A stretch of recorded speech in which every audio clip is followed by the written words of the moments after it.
welcome back to Minor Emotions, the podcast. I'm your host, Herc. As always, follow us on Instagram at Minor Emotions _VDP. Follow us on TikTok at Minor Emotions, the podcast. If you'd like to come on the podcast, shoot us an episode to Minor Emotions, the podcast at gmail.com.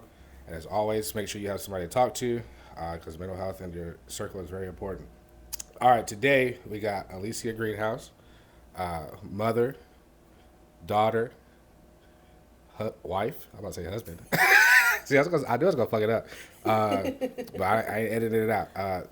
Mother, wife, my best friend. She's a student, which is sister. We're getting to that. Let me do my intro. My bad. God dang! Look at it. She's a student, which is surprising because I gave you shit about being a student.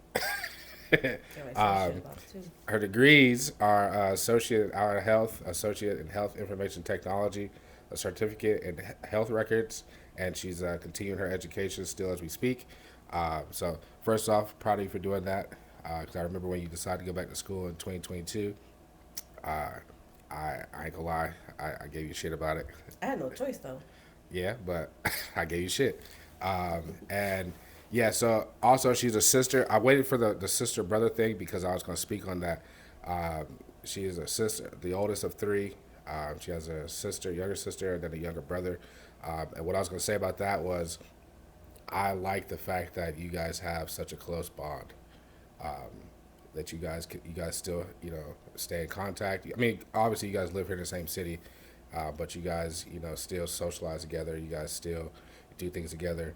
And that's very important. I feel like it's very important. I don't have that, so I'm not envious, but that's a big thing. So it's a good thing. You've always been including all of them too. So yeah, that's true. I your appreciate sister and brother too. Yeah. Or cousin, which one do you want to consider that? I always call you that, but you're like a sister to me, man. But before we get into Alicia and her life story and what she wants to talk about today, what you guys should know is that Alicia, we're going to talk about first how we met. So me and her husband, everybody knows him as my brother, Mike. We served together in the military. We're stationed in Florida. He was there first, and then she came down. I thought you were there first. Oh, my bad. I thought you talked. Yeah, I was there first. Then he got stationed there, and then we met, and we kind of like hit it off and became like really close. And then what I'm gonna do is I'm gonna stop talking, and I'm gonna allow her to tell how we met from your perspective. I think it was like before I came down to visit Mike. You sent me. Was it Facebook or MySpace? It was one of those two. It wasn't MySpace. It was Facebook. Okay, it was Facebook then. But I ignored it because I was like, who's this? It was like Cassian Echoes. And I remember the name Echoes. Gilius. How the fuck do you really say your last name? Eccles. Okay. But yeah, and I remember asking Mike, I was like, who's it? He's like, oh, that's my buddy. You're going to meet him when you come up or come down. And I was like, okay. I'm very, like, when people add me, if I don't know you and you only know Michael, I'm skeptic on adding you. Like, why is that? You don't need to know my business. You don't need to know my life. If you have him, well, you got to know me. Okay. I don't know you, and that's not how I want to get to know you. Okay. Because there's a lot of weirdos, so no thank you. All right. But yeah. And then I came down, and I remember we were in our, like, hotel apartment thing, whatever it was, in Florida. And then you showed up, and I remember you, like, sitting on the chair, and you, like, laid across it, and you were just kind of like this. And I was like, what the fuck is this? And then you're like, oh, so you're Alicia, or something like that. I don't know. We started talking. Then we started talking about Lil Wayne. Mm-hmm. And then we started talking about music and everything like that, and about a lot of his songs. And then we started singing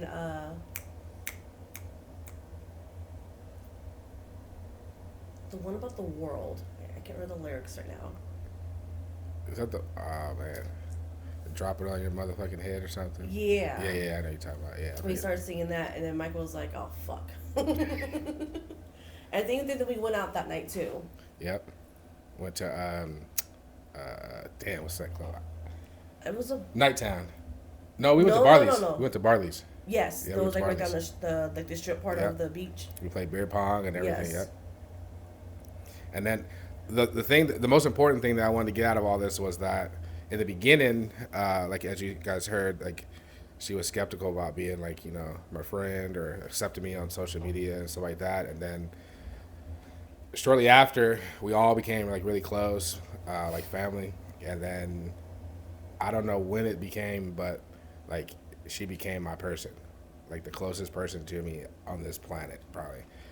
Like I think to this day, I think between you and Malia, I don't know who knows more.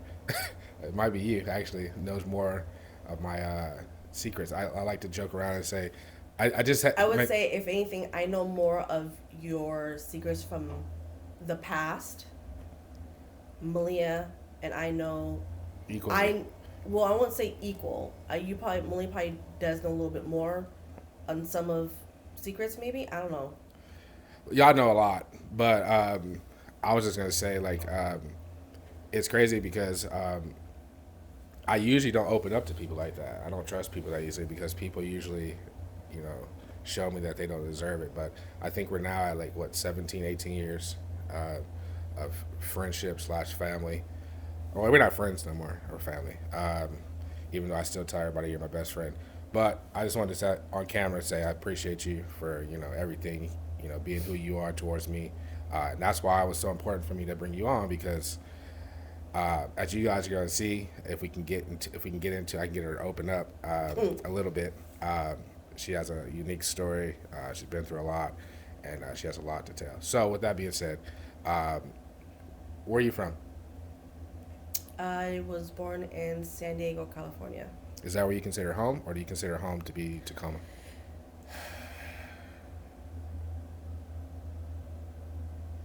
Home? Mm, this is my home now. Okay. That was my home then. Okay. When did you move to Tacoma? We moved here to Washington in '95, but we stayed up in Bremerton for a minute, and Okay. then we moved down here to Tacoma area. Bremerton. That's because your family was military. My dad, but when we left Cali, um, we stayed with some friend of his that he knew from time he was in the Navy. Okay. Um, would you say at that time in your life, would you say you had a close relationship with your mom or your dad? Hmm. Probably my mom. Or your mom? I always joke, and I always said Alicia's dad is the guy off the Tapatio bottle. Every picture I see, he just reminds me of him. But he's a white man. Huh? He's a white man. I don't know why. My biological father, I don't know what he looks like. But so your relationship with your siblings growing up, how would you describe that? It was good. It was good. At least from what I can really recall a lot. Me and my brother were really close growing up. He always used to tell people, like, if they were picking on him, whatever, I'm going to go get my big sister on you. You and your little hands. And then my sister, she always just looked up to me. She always wanted to be around me, be with me, do everything with me. It was annoying, but now I look back at it, I was like, oh, it wasn't that bad. At least I had someone there. Yeah. You don't realize that until you get older, like, oh, at least someone was there. What's your most memorable memory about being a child? Mm, I have a lot of memories. Well, let's give us at least one. Like once, it could be a good one. It don't have to be bad. I remember when we were living in San Diego, my grandfather and my grandmother used to always take me to the beach because they had a place right there on Imperial Beach. And we would go there, and then for lunch, we always walked to Wiener Schnitzels, and we always got a chili dog for lunch or dinner. Yeah. I don't know why. Okay. That's just what sticks out. And your grandparents are no longer living? My grandmother is. Okay. My grandfather passed away in 90. And she still lives in Cali?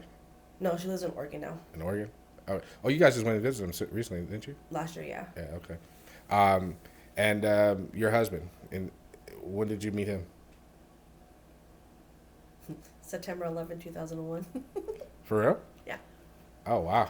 It was my first day at school. Damn, 9/11 was your first day at school? Well, I transferred schools. I wasn't going to graduate on time because I didn't I didn't give a shit about school back then. And then my senior year, I was actually going to be a repeat junior, and I was like, fuck that, no.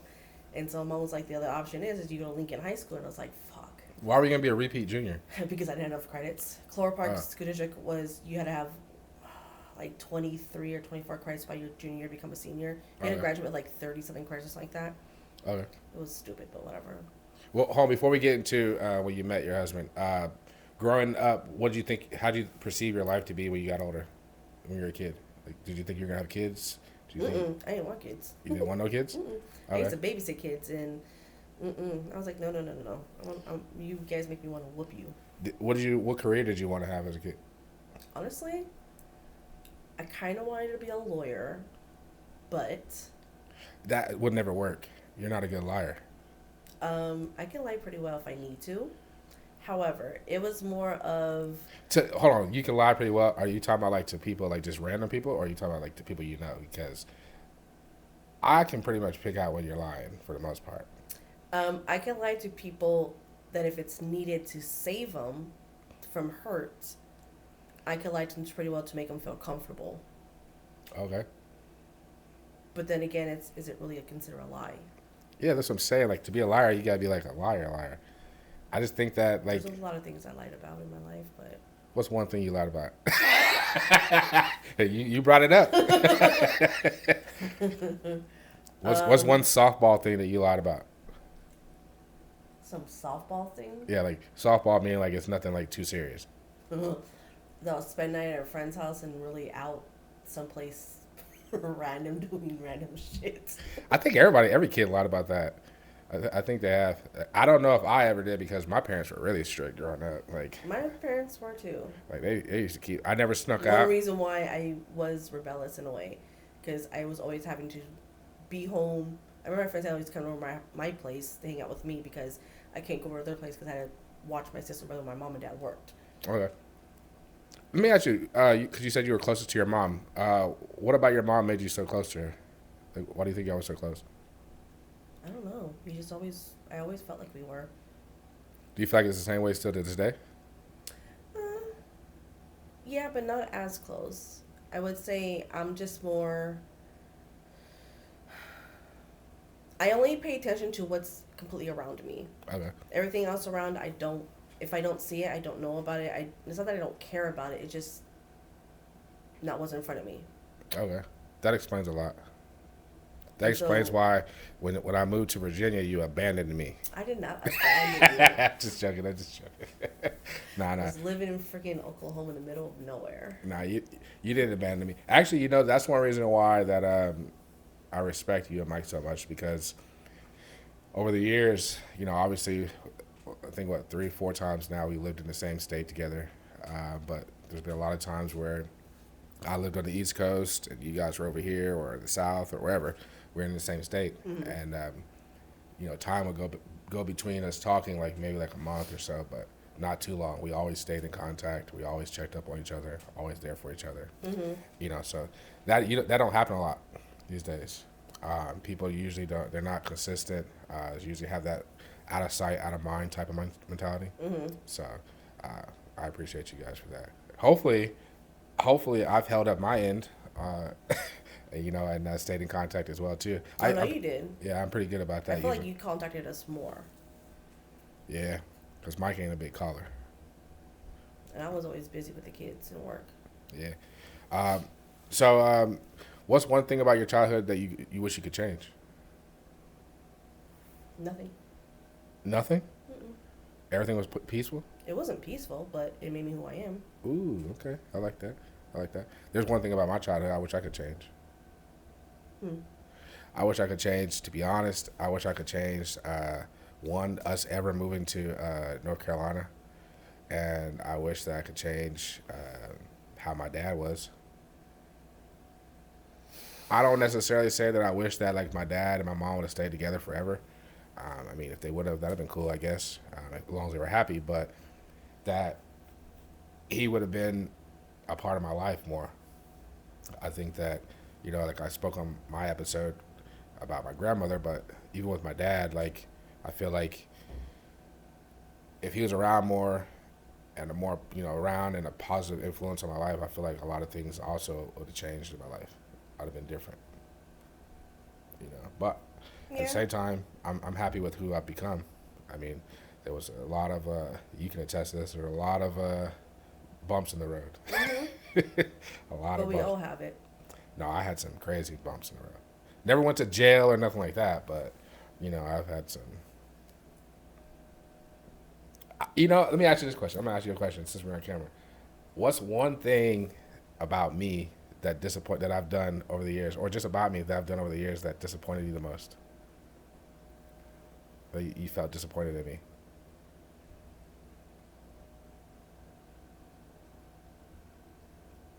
While she's thinking about that, you guys are probably wondering why the random questions because, uh, like I said, me and Alicia have like a really crazy relationship, and she told me before we started this episode, she told me that she didn't want to be interview style; she wanted to just have a conversation. So I'm trying to find that one spot where we hang on there. We'll stop jumping around so much. All right. I think when I first met you, Mm. because I didn't know you then, I didn't know your story, I didn't know your situation.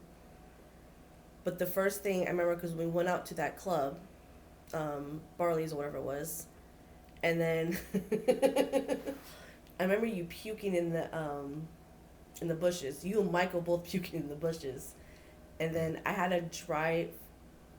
I had to drive your car because you ended up going into a backseat of a car with a female, and I was like, "What the fuck?"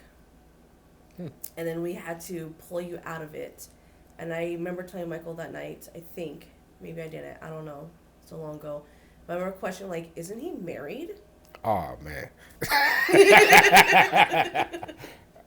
And then I was like, I don't know if I want Mike around someone like this because I don't want to feel uncomfortable about things. I think I heard this before. I feel like I've heard this before. And to address it for everybody who's watching about the married part, on paper, yes, I was married, but at the time we were separated. But I mean, at the end of the day, yeah, I was married. So But yeah, I just was like, what the fuck? And I remember a couple days after that, I went back home or whatever, and I think I added you finally on Facebook just because I was like more curious, like, what you had is to go your snooping. intentions? I was. Okay, That's what sleepers do. In order to be with us, we have to know you. yeah, So I do my little investigations. okay. So back to what I asked you earlier. When did you meet your husband? Oh, we had a class together. I remember him walking into class, and I was like, thought he was like a student teacher or something like that. But then just the vibe and energy he was giving off was more of like younger person, like not a younger person, but like not like a complete adult. Was it one of those things like when you first met him, like you just knew like you were like attracted No, to him? You were attracted to him when you first met him? no, Why not? because I was dating someone else at the point. I Uh, wasn't looking, so you were looking. You kind of were looking. no. He bugged me. He cheated off me. I said it on record. Oh, he cheated on the girl he was with you? No. He used to cheat off my work at Oh, school. I thought you meant he cheated on the girl he was with. No, I mean, it don't really matter because you won, but no. I mentally broke up with the guy that I was with. mentally broke up. I mentally broke Okay, up hold with him. on. Pause. What's that mean?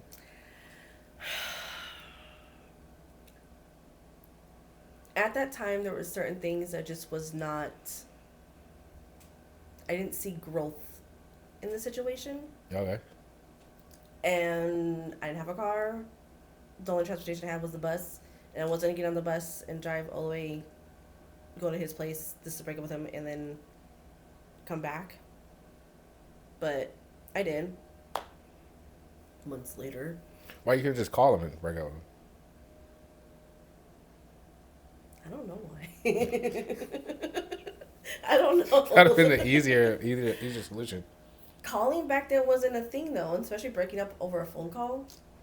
I mean, yeah, Back but then was like not the thing to do, the most disrespectful thing to do. And then when not media, but like text messages started coming out, that became a thing. But back then it also was put down, I guess you would say. Yeah, you feel like a coward. People Yeah. call you a coward. You bring up your text. And then now it's like the norm. Yeah, And nobody calls anybody anymore. Nobody goes over to someone's house just to go over. that's true. It's always a reason. Hmm. Yeah. Okay. So when did you? Who made the move first? You or Mike? Mike. He was a gentleman, or he just told you from jump? You're mine. No. Do you Not remember? exactly that way, but I didn't. Well, first of all, I didn't know his name. I mean, I knew his name was Michael or Mike, but I didn't know his last name. If he used to come up to me like, "Oh, you're Greenhouse's girl. You're Greenhouse's girl," and I'm like, "Who the fuck is Greenhouse?" So hold on, you guys started talking and dating, but you didn't know his last name. Mm-mm. How does that work? Um, honestly, I don't know. I So, mean, we had class first. Well, they do semesters, right? First semester, second semester in high school.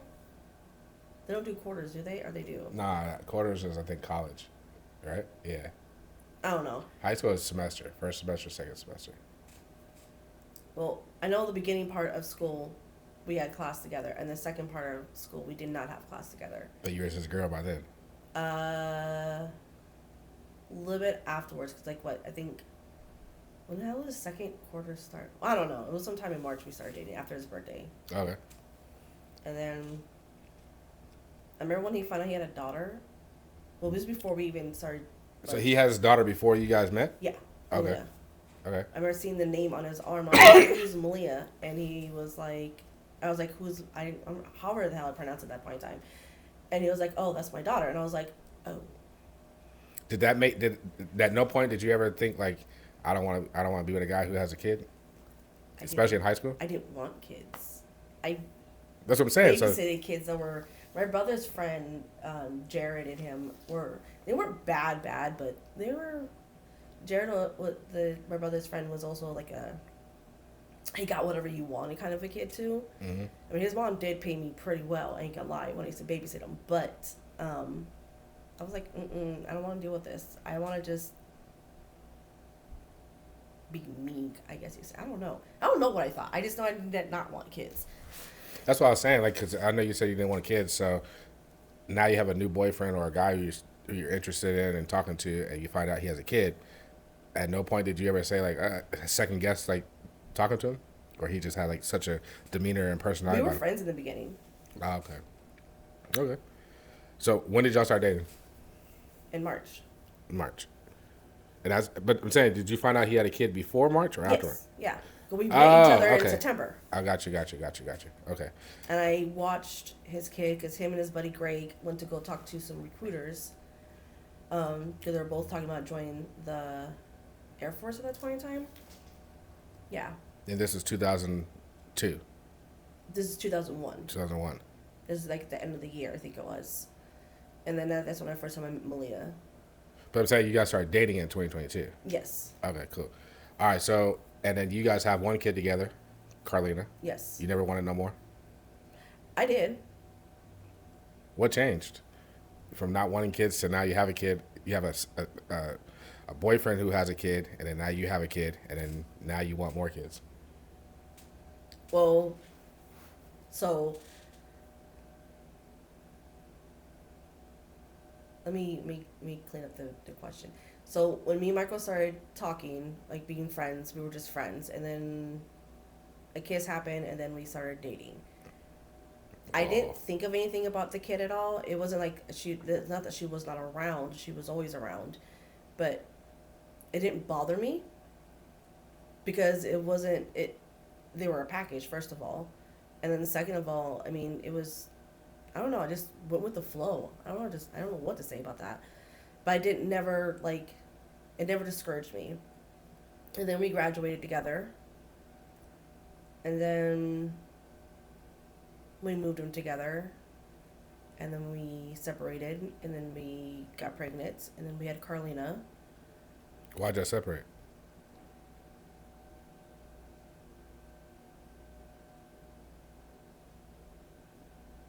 In all honesty, I don't know the reason why. I just know that I came home and he was talking to another female, and we were no longer together, and I was like, oh, cool. Maybe you're just moving too fast. Us Libras do that. No, he was moving faster than me. He's the one that, like, he wanted to move out together. He's a And Pisces, right? yes, Okay, yeah, that makes sense. and then, like, he told me he loved me before I said I love him, Hmm. and he was even talking about marriage at one point in time. When we were very searched, I was like, whoa, slow down, like. He knew what he wanted, man. You But know yeah. all that. Well, yeah, y'all married like 22 years now? No, we've been married for 19 years. It'll be 20 years. No, This you've year. been together like 22 years. 23. 23, yeah. No? 24. Malia would be 25 right now. Yeah. And Malia was a year, It's just 6 months when y'all met. well, something like that. That's what I thought I heard over the years. I don't know what you're doing. Right? Don't make me do math right now. We know why you don't have a degree in math. No, I'm joking. First of all, I did well. I taught myself fucking statistics. My teacher didn't do shit for me that summer. Before we get off the topic of you and Mike, what's like one big thing about like your relationship with you and Mike that like just kind of like stands out, good and bad? What do you mean that stands out? Like a memory, like something that you remember over the years, because you guys been together for a long time, and so obviously unpacking 20 years of marriage is going to be like 4 episodes. Because I know personally that there's there's a lot of good and there's some bad things that happen. But that's life. That's Yeah, for sure. relationships. That's what I'm saying to you. That's growth. Yeah, to you, like what's like one thing like that's over the years that you just wish like this never happened, or y'all didn't have to go through this.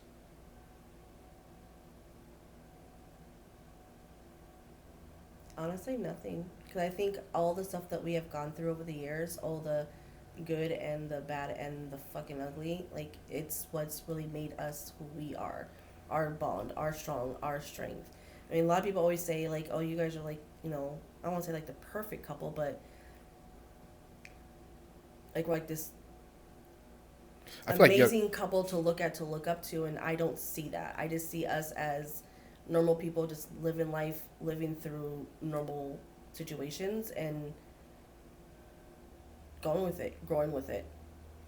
I think the reason why people say that about you guys' relationship is because you guys allow each other to be each other's to be who you are. A lot of times relationships they try to change people, right? And so like, if you're new to coming into your house, the way that you guys interact, I'll say for me when we first met, like when we all first met, it wasn't as I don't want to use the word bad because it's you guys' dynamic, right? It wasn't as I would say shocking. It wasn't like now I feel like people will be extra shocked. Like if I would have came around now, I'd be like, yo, what the fuck? But back then, you guys weren't to the extreme you guys are now. Like it was just kind of like Yeah. I'd say like a throwing jabs at each other a little bit, but it was kind of playful, fun. I mean, it still is now, but I think that people just look at you guys' relationship and they're like, okay, they have to truly be in love with each other to put up with this shit. That's But what that's Michael just says too. He was like, if it ever happened to you, or like if we ever He'd be separate, got fucked. divorced, he literally said he's like, no one's gonna want to put up with me. And I was Oh like, no, he'd be fucked. Yeah, and because the way that you guys communicate is unique, very unique, and I like to sit back and watch new people who come around when you guys have your little interactions. Because me being around for so long, I already it's whatever. I can tell when it's serious versus when it's just like you guys just being yourselves, and I think that's what's like a lot of people look up to and they might envy because a lot of people, as much as people don't want to believe it, they want that in their relationships. They want to be able to be that comfortable with each other where they can, have that, back and forth, that you guys have. So, what do you think is the biggest thing that you, like, for any relationship that has allowed you guys to get there to that point? what is what? I knew when I said it, I knew you were gonna be confused because my Like, brain, what is what? my brain was processing it really fast, and I don't have no questions right now, so it's off the top of my head. So, what's like what, in your opinion, what would you say is like the number one thing that has allowed you guys to get to the point in a relationship where you guys are now with the comfortability and everything like that? Patience. Okay. Would you say that that's like the biggest thing like in relationships that people need to learn is patience? Patience is the number one thing. Like I used to always tell you, you will find whoever is meant to be with you in time. Don't chase it. Don't keep going after it. Let it come to you. And look where you're at now. We're not gonna talk about me right now. Life is great. But yes, patience. All right. And honestly, I feel like I don't have patience. But when I look back at things, I'm like, why did I deal with that? Why did I put up with that shit? Like, why did I even allow it? But then I look more into it. I'm like, this is the reason why. Because look how life is now. Look how things are now. Look how peaceful and nice and just relaxing everything is right now. I think you might just answer the question I was about to ask you, but I'm gonna ask it anyway. The question I was gonna ask was because I know we us people who are in relationships, we deal with this a lot, or not a lot, but from time to time, where people might see you in your relationship and they might see just one instance of and one glimpse of your significant other and you guys' interaction, they'll make a judgment off of that, right? So to people who might see you and Mike, let's just say, having a typical, or not typical, but like a argument, or you guys have your interactions that we know about. That first off, let me just say these interactions aren't bad. I don't want people watching like they be beating each other up or that. No, it's just. I had to put extra makeup on this one. No. It's the way that they communicate to each other. I'll give you an example. They call each other fuckers, dumbasses, like just typical best friend shit. Like that's how I feel. Like I feel like it's just best friend. Like you guys are like truly each other's best friend. And you guys could just have that comfortability where like you can just say how you can say it how you want to say it, and it's not going to affect the other person to the point where it starts an argument or you risk a relationship or anything like that. Like you guys can literally just, you don't have to think about like, some relationships people be so like in tune with their emotions and they just be like too sensitive, and you just like wow, I would say it this way, but let me say it this way so I don't offend them and piss them off. Yeah. You guys just be like, hey motherfucker, and or whatever, like you dumbass fucking non-Spanish speaking Mexican bitch. He wants to call you bitch, but yeah, I doesn't get that detail of things either, but still. I'm just saying, like it would be some wild shit like that, like is this the inner piece of you speaking out right now? No, I'm just saying, like the reason why I said it that way was because that'd be something somebody would say without thinking, right? And then they have to go back and they'll say like, I didn't mean that.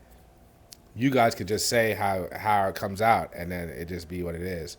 And then, I mean, I've seen you guys both, I will say this, over the years, I've finally seen it to where you both apologize to each other. It got to the point where you had to apologize to each other. I've seen it. Huh? So, oh my God, really? Yeah. No, you said something that you didn't really mean. I've seen it, but we're not going to get into that.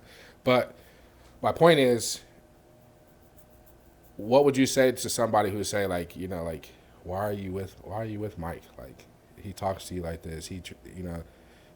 Why are you with him? If somebody asked you that question, what would you say? Did it offend you? Did it offend me? No. I don't know, honestly. No one's ever questioned, so I honestly don't know what I would say. No one's ever questioned why you're with Mike? Mm-mm. Damn. Yeah, listen, all you guys who are watching, this is goals, man. People always ask, like, why are you with so-and-so? Why are you with Kayla? Why are you with this? Why are you that? Like, no, I can never recall anyone ever asking me, not even my family, asking me, like, why am I with him or anything like that. You feel like they could just see? Mm. Or they just say that's your business. I mean, that's how I feel about everybody else half the time. So, I mean, if you want to continue living a life a certain way, I mean, the stuff that we went through is typical things that a lot of relationships go through. I mean, it's part of life in a way. Was never abusive. or anything. It was just, I don't know. But I think I can't speak on his behalf, but I knew there was more to him than he was perceiving. That's not the word I want to use. I knew there was more in him that he was seeing in his own self. Mm. And so I think that's one reason why I did not like. Give up on him. Yeah. Okay. Because I mean, I feel like in every relationship, sometimes it crosses your mind to give up. You know, but I feel like that's just called like the what's it called the woes of a relationship or something like that, or I forget. I don't know exact words, but I think in every relationship you go through that, and I think if you can survive that, that's a good thing. It's a good sign. Because a lot of times people get caught up in they only focus on the wrong. You do like months, we all know this. You do months and months of good, and then, somebody do something bad, and not even to the extent of cheating, but like they do something bad, and then they're like, they start to question. They turn to their friends, and let me ask you that: since you've been in a relationship for pretty much like 2 decades plus, what's your thoughts on talking to your friends about your significant others, like good and bad? Like, you think that's a good thing? You should do that. I believe you should share what you want to share. How do you figure out what's okay to share? Because it's the respect level of like your partner. Because like, Well, you never want to foul mouth them at all. And if you are saying anything positive about them, you don't want to make it to where, like, you want to have them feel appreciated, but you don't want to have it to where the other person, well, no, not even that, because who cares what they feel? If they feel like they're jealous of it, then they're jealous. But everybody deserves their crown, I guess you would say. I don't know. do you think that it's okay? Because obviously you said you don't want to badmouth them, but do you think that it's okay to like have like for instance like sex talk with your friends about like your relationship? So I wouldn't say like, I can't speak on males wise, but I can say about us females, especially with being the girls when we get together. Like, we'll joke about certain things, whatever, but it's not like us personally. It's just something of that. I don't think anyone's ever spoken exactly about like their significant other or anything, and I think that's just the respect part. Like, those are certain things you just don't tell anybody about, joking or not joking. There's some people that are comfortable with it. My sister is no problem saying everything and anything completely about what happens, which is fine. That's just her. So I guess it depends on how you are, how comfortable you are with sharing with things, and how you feel with not someone really caring about it. I only ask because I feel like as a guy, I know like us guys, like if it's just a girl that we're talking to or just some girl that we You guys share it. You yeah, blast it out loud. yeah, we'll be like, oh yeah, listen, this girl can't do this or this girl can do this or whatever the case may be. But then once we get serious with her, details, nah, we don't really go too much details. But we will share like like especially like I'd say this like me and Mike, like we have such a close bond that like if I had a problem, right, about if I have a problem with anything, I know I can talk to him about it and it'll stay between us and there's no judgment and which I think that every person, but every man needs that. You need a best friend or somebody close to you that you can just talk about anything with. Like if you don't have that, I feel like you're doomed because you're walking through life with one dimension of thinking. But for us guys, like I said, once we get like a serious relationship, like nah, like I'm not telling you like her good things that she do, the bad things, I'm not. I mean, but even like with you, like we were so close that I would tell you things about females, stuff you probably, yeah, you'll make that face when I tell you, and then, but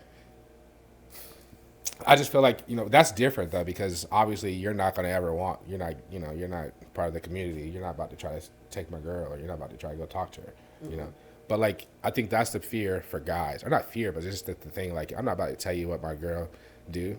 You know, somebody I'm serious about. Because if it's just some random chick, yeah, go ahead. You know, Girls are the same way too. that's why I asked. That's like why I asked you. Do There's you certain think? things you would share, certain things you won't share. But then again, there's some people that will share like all full detail, not giving a shit, knowing the fact that you can try, Mm. but you're not going to succeed. Do you think that's confidence, or you just think they just don't give a shit? Both. Confidence, yeah, but if you're really confident, you don't have to worry about nothing. But if you're not confident, then you have a fear of it possibly happening. Do you think that in relationships that people should say that I know they would never cheat on me? Say that again. I knew that was gonna throw you off. It was random because I while you're talking, you know, I'm just thinking, and I know you said you didn't want it to be interview style, so that's why I'm just thinking, you know, while you're talking. Um,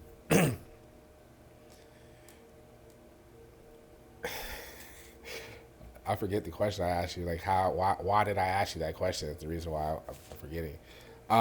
Do you think that in a relationship that people should say that I don't think that they would, I don't think they will ever cheat on me. I know they would never cheat on me. There you go. Because I've heard over the years, like somebody will tell them, like they'll try to give them some insight, and they'll be like, "Oh yeah, you know, so and so is cheating, or so and so did this or did that," and they'd be like, "Oh, I know they would never do that to me." I mean, if you feel that way, then say it. But do I disagree. I mean, I honestly don't know how to answer that. I disagree. I'm gonna tell you why I disagree. I disagree because you look at relationships; they be married for like 40 years, and then they get divorced, Mm-hmm. right? So why did they get divorced? Oh, she cheated on him. We're not gonna put it out on the earth that he cheated because everybody always says that he cheated. She cheated on him after 40 years, Mm-hmm. and they got divorced. And I bet you, if you would have asked him when they were 20, do you think that Martha would have cheated on you, or you know? Where the fuck did Martha come from? I don't know, just a random name. You think that she's cheating? He would have been like, nah, she would never cheat on me. Da, da, da. But I just say this, man. Like, Never say never. never say never. You just have to trust. You know, I think that when people say that, they're trying to convince themselves. They're like overly working. They're trying to convince themselves that they probably already know that the person is cheating on them, and they're just trying to like convince themselves, and they're trying to like save face in front of their friends. Because in reality, you never know what someone's doing. Mm-hmm. You know what I mean? They could be at the gas station. You could let your girl go to the gas station, and she could be in aisle 3, freaking giving hand jobs or something. My point is, you just don't know what somebody's doing when they're not in front Are of we you. speaking from experience? I'm not a she, so no. But I know never mind. I don't care actually. I know many of dudes out there whose girls have cheated. I didn't tell the guy because why would I tell him? That's a girl thing to do. Not really. It is. Why? To go tell a guy for a guy to go tell another guy. I feel like this. If a guy comes to me and tells me, he's like, "Oh yeah, your girl is cheating on you," just so you know, he's my number one suspect. I'm gonna assume that she's cheating with him first off. Second of all, like, why are you doing this? Like, why are you trying to make my day worse? Like, I don't feel like friends should tell you that your significant other is cheating.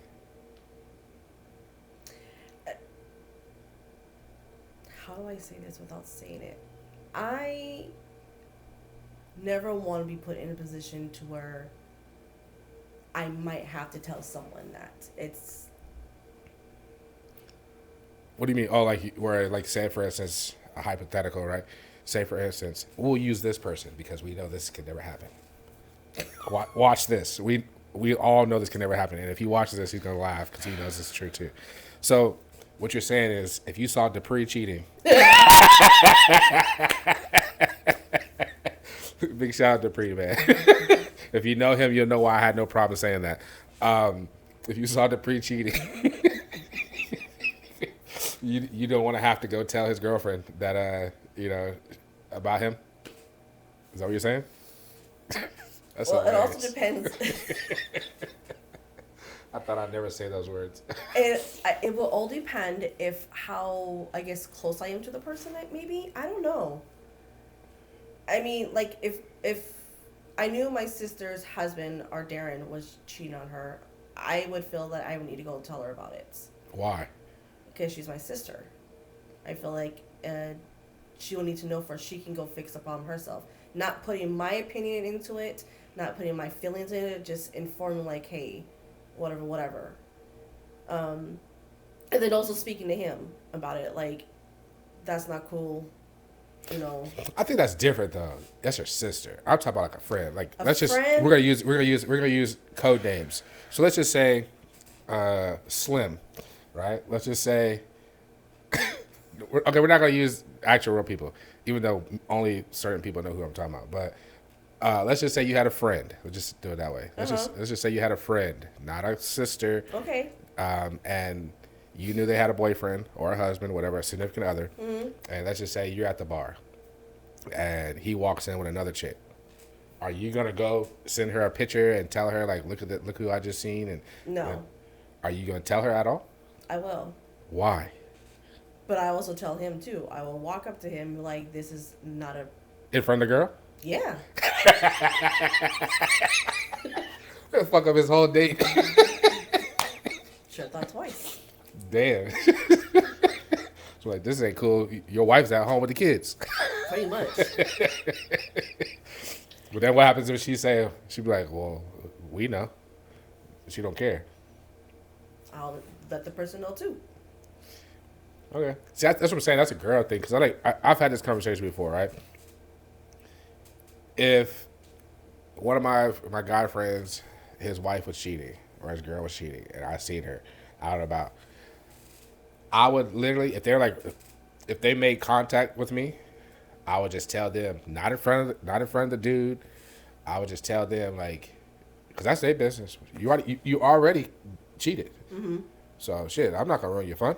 Mm-hmm. I mean, hey, especially because it's a girl. So shit, you trying to get a free drink? I'm gonna let you get your drink, but I'm gonna tell you right now, I'm leaving, or you need to leave. Like, if it's let's just say we at a bar. If it's a bar that I normally go to, right? I would tell them, y'all gotta go somewhere else.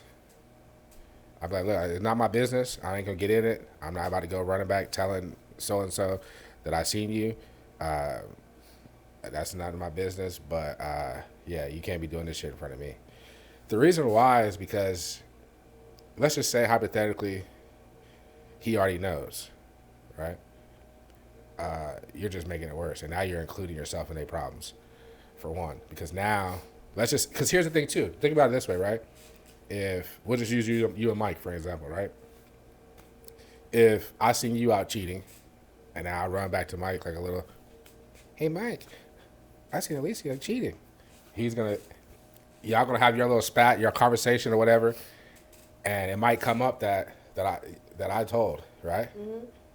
Now, y'all gonna work y'all problems out, and y'all gonna be together, and then I'm gonna come around. And then now, who's the bad person in this situation? I'm the bad guy. But are you considered a bad guy if you are... That girl is going to treat me like I'm shit.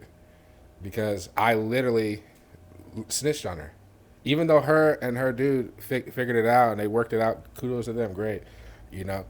But me, I'm going to be the snitch. Oh, I can't be. She gonna see me and she be like. So if you went back to the scenario about shooting me and Michael, it would be a different feeling because as the long time relationship we're like family. We've had, yeah, yep. It's a different scenario. Yeah, I mean, granted. First off, let me just say this. I'll say this on camera. If I see you out with another nigga, listen, you getting snatched up. First off, that's different, yeah, because I'm going to call Mike. Well, not right away, but I'm going to walk up to you and be like, who's this? And then you start to do a little stuttering, you getting snatched up. I'm taking you home, and then I'm gonna be like, Mike, look what I found, and then he gonna be like, he gonna say whatever you gonna say, and then I'm be like, yeah, she was with some little fucking like 5'2" nigga 5'2". talking about he's here teaching her Spanish, and they in the middle of the bar. Your but shit's always too wild. but I'm just saying like if with y'all that's different, but that's family. I'm saying like just a friend, like I'm talking about just a strictly like y'all just friends, like y'all don't consider yourself family, nothing like that. Like you're just like that's my buddy from the gym type shit. Then it'd be, I don't want to say none of my business, but Exactly. none of my business. But motherfuckers be like little mouses and little rats, just run back and like, and then you just made one, you made their day worse. Two, you're now involved in their situation, and it's never gonna end up good for you. Because let's just say hypothetically, if you had bad motives and you were over here trying to break them up so you can get the girl because you feel like she's been giving you side eyes and shit, she's never gonna go to you because she don't trust you now. You snitched on her. It just doesn't work out for you, you know. But there's people out there. You looked at me like I was crazy when I said that. There's motherfuckers out there that will only tell because they're hoping that y'all break up so they can have their chance. There's people like that, even at this old age. I believe it. What's one of the best joys of being a mom? Putting all the hard work in and then realizing that the whole entire time they actually were truly listening. Okay. What's one of the downfalls of being a mom? Careful. I mean, there's a lot of downfalls, but they're not downfalls. I mean, taking care of a sick kid, I mean, yeah, that's not fun. But it's worth it because then they learn to trust you, that you're going to be there for them. All the arguments and everything you go through a child. Yeah, there's moments you wish they didn't have to go through it and don't have to deal with it, but like I said, in the end, whatever I was saying at that point in time, the child always was actually really, truly listening. Girls are stubborn when they get into puberty. That's not the fun age for females. And boys are just with the same at a young age. I'm hoping that when these boys turn like 10, 11, 12, whatever age puberty starts for boys, they start calming little tails down because they're... So, having raised daughters, right, and sons now, if you could go back and choose, I'm going to have, because you got 4 kids, I'm going to have all of this, all girls or all boys. Which one would you choose? I'll keep it the way it is now still. No, I'm just saying, like, nothing against the kids you have now, obviously, but I'm saying, like, knowing what you know now about raising them, if you could go back in the beginning and you could say, God gave you the option, do you want to have 4 boys or you want to have 4 girls? Which one are you choosing? Neither. God's giving you this choice. You see what I did with our friendship? I don't know. And she's not even intoxicated. She's sober. I honestly don't know what I would want to choose. Because girls have their moments and boys have their moments. Okay. They're both joyful, but choosing one over the other, I couldn't. I don't. Do you think that boys or girls are worse when they're younger? Not worse, I don't want to say that. Are tougher to deal with. Boys are, especially in this day and age. Why, you think they whine too much? Social media. What do you mean? Like the boys, what is it called? Royal Family or some YouTube people? I don't know. Nothing against them or anything like that, but the boys like watch it and then they have this glamorous life. They do these like, off the wall things that, you and I won't do. But because they're being sponsored and the amount of views you get, more money you get and so on and so forth, they think that life is very similar to that, and not being able to have a nice life like that is not nice. Example, you guys had ads one day on your TV and the boys asked if you guys were poor because you guys had ads. We don't have the ads because Michael pays the more money. Listen, to not have the ads. These little nephews of mine punked me into getting a bigger bill because they came to my house and said, "Are you guys poor? You guys have ads on your Hulu." So now I don't have ads on my Hulu, and my Hulu bill is expensive now. It should be that expensive, but I don't know. It's only $10 more. But my point is, like, they see all this, and that's what they want, and that's what they automatically expect, and think that way. When people come over our house, like when some of their friends come, like, "Oh, you guys are rich," and I'm like, "No, we're not rich. Like, we just maybe we have nice things, but we also have earned everything we have." Let me just say something. Okay, I know you're not rich, but I can see why. I mean, just because, for instance, like when people come over here, people have said that, and I'm just like, I work a lot, Exactly. but I'm not. We're not rich, right? But I've learned over the years how to balance money. Well, I'll say the last 2 years, 2 or 3 years, I've gotten 1,000 times better with it. Before, like I've always had decently paying jobs and stuff like that, but I'd throw money away. Like just I was not good with saving and all that kind of stuff. But when it comes to you guys, like when I live with you guys, right? Like I bring people over and they're like, "Damn, like what is your brother and sister rich? Like the fuck?" I'm like, "Bro, what?" Because it's just normal. But if you actually take a step back and think about it, and you look at it, not only do you guys have this like super nice house, right? But all these, it's because of Mike. All these fucking gadgets. Let me tell you guys. So back in 2022, I was living with them, right? After I had to move here, right? And one day I wake up, and I was gonna go get something to eat, some breakfast, and these motherfuckers had a cereal dispenser. Oh my god. First off, growing up, we didn't even have name brand cereal. We had like the big bag.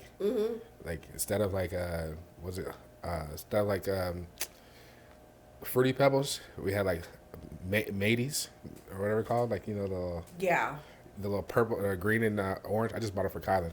Uh, he didn't really like them. He's bougie. Kylan's bougie, but Some of the boys. he's really bougie. But he doesn't like. He doesn't like meat now. It's a kid thing. He literally feeds it to the dogs when he thinks we're not looking. The boys who do that when they're little. They say it's because their molars are coming in and they're not used to like chomping on them, so they got to get used to it. Okay, but yeah, they Like, had they have, this. like hot dogs. He might eat that more. No, he does. He eats the hell out of hot dogs. Yeah, they're softer to chew versus a hamburger patty. But they had a cereal dispenser.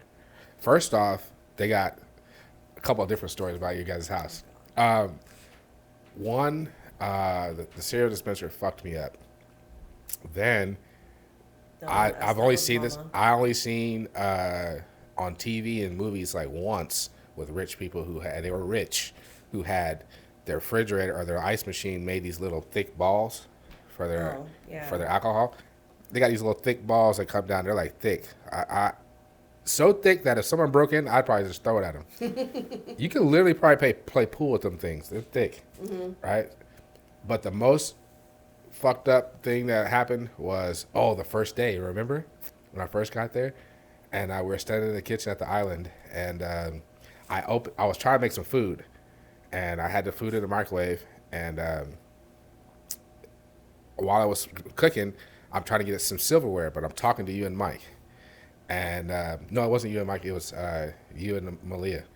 And literally, I opened the drawer, get this fork. I'm trying to get the fork out, but I'm talking, so I'm keeping distracted. But I know I opened it, or I was starting to open it. And every time it would close by itself, and it was fucking me up. So I'm like, yo, what the? I kept thinking somebody was closing it, but they got like these like self-closing fucking drawers. And then the biggest one was, and she did this on purpose. So something happened where they had to I forget exactly what happened. Actually, I know what happened, but we're not going to talk about it. They had to get a new stove. Oh. They come and bring the stove. I'm in the garage smoking. This is back when I used to smoke weed. And I think y'all did it on purpose. Y'all waited till I got high as shit. Brought me in there. And they got one of these stoves. I'm not going to tell you. So this is what happened. She goes, look at the stove. And she pulls it down. and it's like this little ass stove. Like I'm like, what the fuck? Like I'm gonna cook shit in this thing. And then so she closes it, and then she goes, no, but you didn't see it. And then she opens it up again, and now it's big. And I'm like, what the fuck? And she closes it. She's like, I was like, what did you do? She's like, nothing. Try it. So I open it up, and it's little again. And so I'm like fucked up. And then I was like, she's like, I was like, why is it so little? She's like, it's not that little. And I was like, yeah, it is. I go to open it again, and it's big again. So basically, what's the top part called?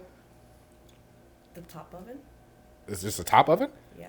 Okay, so it's like this little oven at the top, and then like, it opens up. I guess, what, you got to click a button on there? It's a double oven. Yeah, but you got to click a button, right? Yeah, the handle. Yeah, that shit fucked me up, man. Fucked me up. But yeah, so I think that when people accuse you of being rich, now I take it as a compliment. Because I know I'm not rich.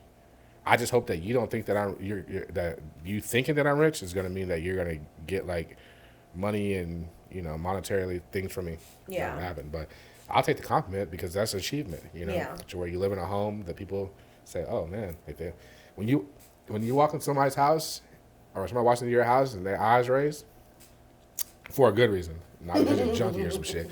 But I think that I've learned to take that as a compliment. I can see that. Because I will say this on camera too. I was only ever really, in my adult life, I was only really ever proud of a home that I lived in when I lived with y'all. Until now. Why is that? I mean, all the fucking homes I ever lived in growing up was fucking hood shits. Not growing up, but like in my adult life, they were always like some fucking like just basic ass fucking apartment, townhouse, or fucking. Well, that's what it was with us too when we were. I mean, look at the place that we had when we were in Florida. That wasn't even a real place. That was fucking weird. I mean, it was a duplex in general, but it was like. Wasn't it supposed to be actually a real one just big house and they just like put a wall up and divided it or Well, some shit? they didn't put the wall up. It was already walled there, but they put a door there in the hallway part of it. So that was completely locked off, like where you couldn't even open it at all. Yeah, okay. That's what I'm saying. I remember it was supposed to be like one big house. Yeah. Because it was like a duplex that was turned into like a duplex. Right? And it's something like that. And then like above us in the living room was another like 1-bedroom studio apartment or something like that. Yeah, with the Centra, right? Yeah. Yeah. That's what I was saying, the duplex. Because Oh, that was actually supposed to be a part of you guys' house. Yes. Yeah, that's what I'm saying. So, okay, that was weird. But yeah, I mean. Like we had that place, and then Your house you own in Oklahoma? Oh, the first house, I've never been there. I mean, it wasn't bad or anything. It was just, outdated. And then our second house we had in Oklahoma, it wasn't until the one that we bought that we still have. It wasn't until I started remodeling it and everything. It started looking more updated and versus outdated with the burgundy everything all over the place. Ugh. And then the house here that we moved here to, I mean, that was not a bad house. The first one? Yeah. Oh, okay. That was an upgrade, and then the way we have now is a complete huge upgrade. Yeah, I know. You guys' house is so nice that when we started to look for a house, we almost bought one, or not bought, but almost got one that very resembled ours, just like that you said. Yeah, it looked pretty much damn near the same house. Only a couple things were different, but I'm kind of glad it didn't work out. I'm kind of glad because I love you guys' house, but then of course Mike says he walks into our house, he goes, "Oh, it's a nice house." He says, "My buddy has a house just like this." It's like, motherfucker, let me enjoy my shit, man. He's like, yeah, he's right around the corner too. Matter of fact, I'm like, God dang it, man. But there's actually a couple of our friends that have literally the exact same layout. Fuck them. They ain't got the third floor though. I don't think they do. No, they don't. So they don't got the same. Well, downstairs. Cheers to us. All right, real quick. Do me a favor. Spin my wheel for me. All right, now she's like, this is gonna get serious now.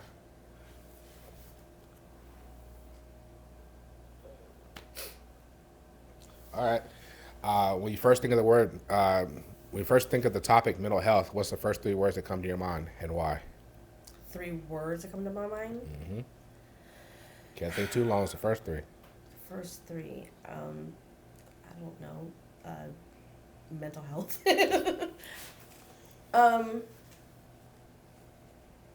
Poverty. Okay. what's the word?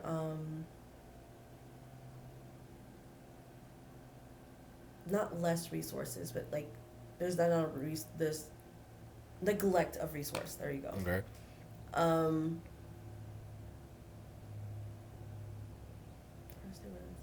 why am I can't think of another word right now?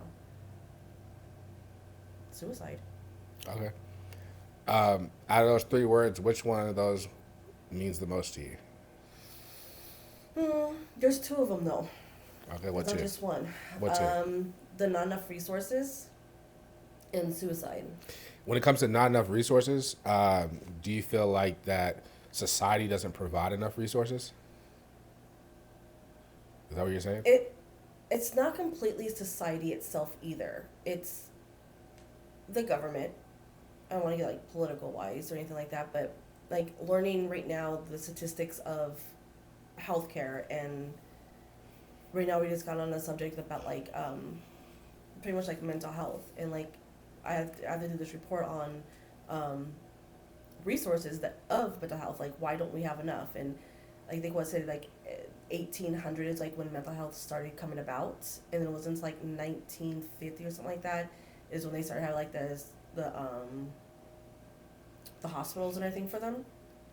And then but there wasn't enough beds, and like now it calmed down at one point in time. I can't remember what it said when it said it was, but mental health somewhat calmed down a little bit. And I don't want to say it calmed down. I think it was more of like schizophrenia. That stuff, I guess you would say, was more bigger, so that was considered mental health.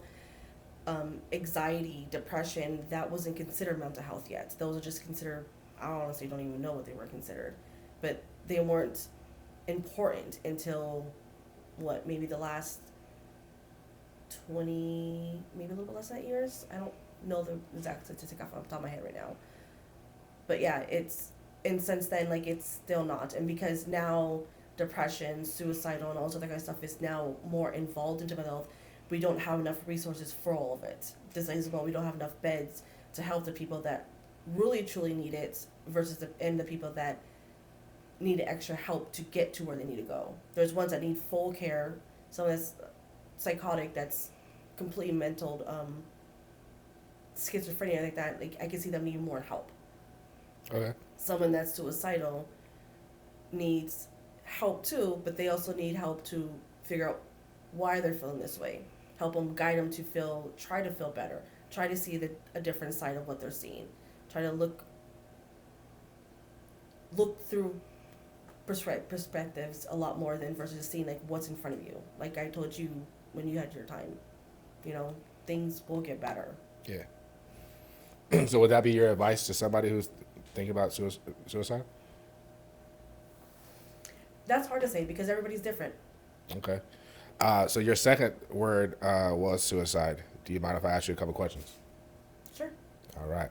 So I'm not gonna make you go down that whole path of it, but I'll just give the gist.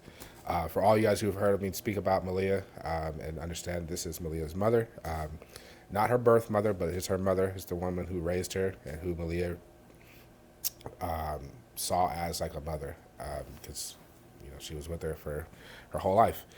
She does have a birth mother, so it's no disrespect to her if she's watching, but this is who raised her every day, hands on. So with that being said, before Malia's passing, how prevalent was like suicide to you? Like, did you ever have to deal with that before, Malia? Mm-hmm. She talks about it quite a bit. No, I'm saying like, not with Malia, but I'm just saying like, did you have any other like instances where you had to deal with suicide?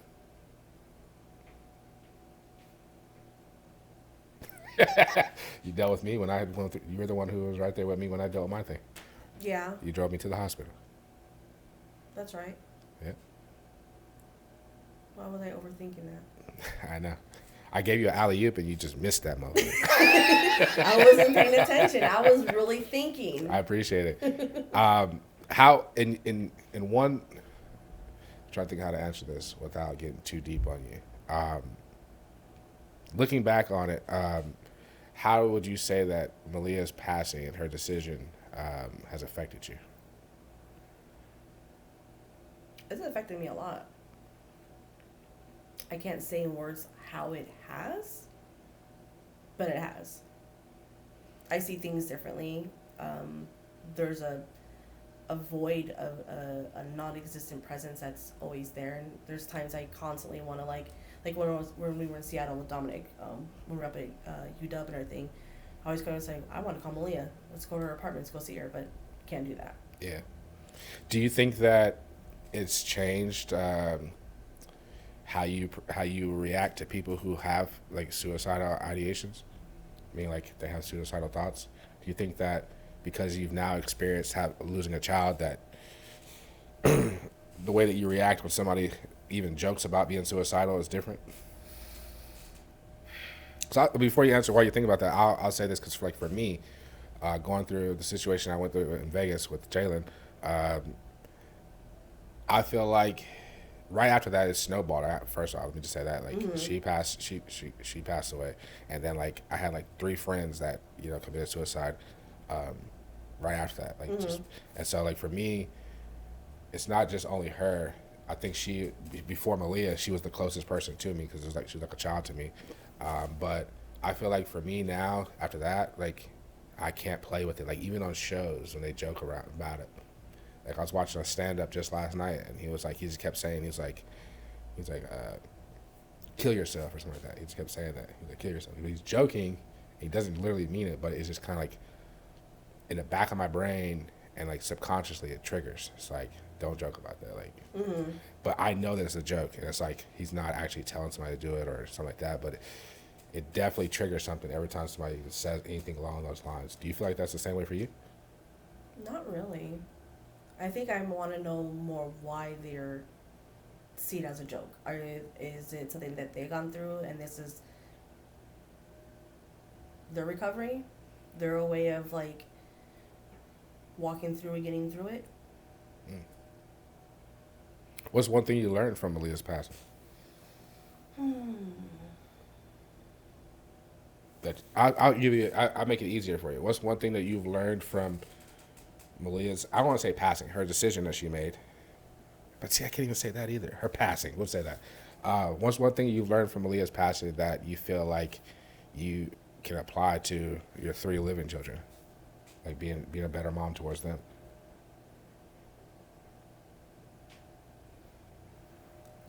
Trying to have the patience back that I used to have.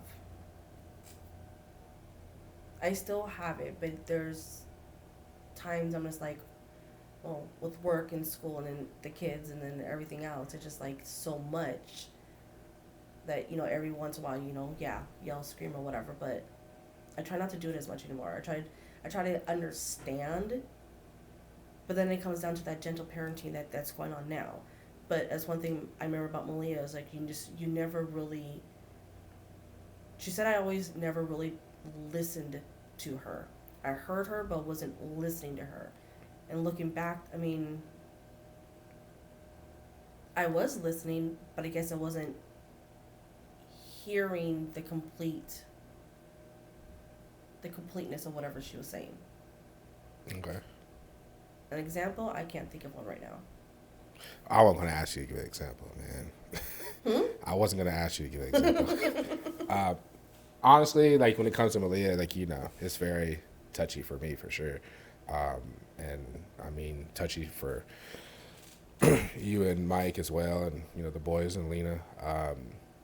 As a family, let me ask you, in your opinion and through your vision in a family, how do you think that her passing has affected you, like the whole family, like It's affected all of us. but like in what way? Like, I mean, obviously there's the pain and the hurt because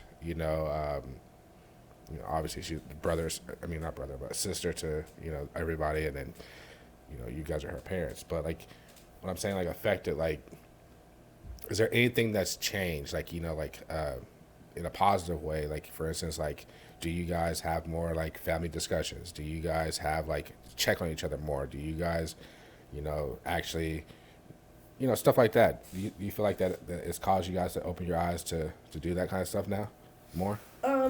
It makes us want to. I don't know. It's hard to say because before her passing, I was always outgoing. I love having parties at the house. I love hosting. I loved being around people. Now, not as much. But I want to be around the people that are close to me. Malia's, was it her birthday? Yeah, it was her birthday. I was super excited about doing it. And I don't know why I felt like I had to do it completely all extra, even though she wasn't going to be there, but I felt like I had to do it. And the whole entire time, I just had this really odd feeling. I don't know how to explain it. But I didn't want to be there. So I don't know how to answer that question, honestly. I can't say, I mean, it has a lot of us want to be around each other more, but it doesn't feel the same. We just have to figure out the new norm. Yeah. Do you think that, like, 'cause obviously Lena's not far behind age wise, and they're two totally different kids, obviously. But do you feel like that, looking back on like the way that you guys dealt with Malia, or raised, I don't want to say dealt with, raised Malia, and then obviously what happened? Do you feel like with Lena that now you guys purposely create a space where she feels comfortable to come to you about every single thing, like because you don't want? I hope I do. Okay. I feel like I do. I mean, me and Carly have always had a open relationship, and I know that's one thing Malia was always. I don't want to say jealous of, but Oh no, she was jealous. She was jealous of it. And I never knew why, because I was always open with her. I always said, if just don't lie to me, tell me the truth. You, she's not here now, and Malia, don't be mad because I'm gonna tell the truth. The only reason why I remember she used to tell me the only reason why she was because used to ask her all the time, like, look, you know your mom and your dad love you too. Like, I don't know why you treat your sister this way.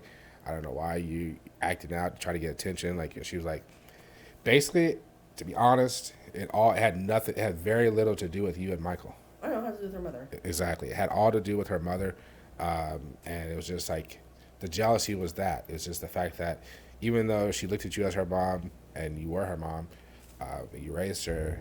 I mean, obviously, you didn't birth her.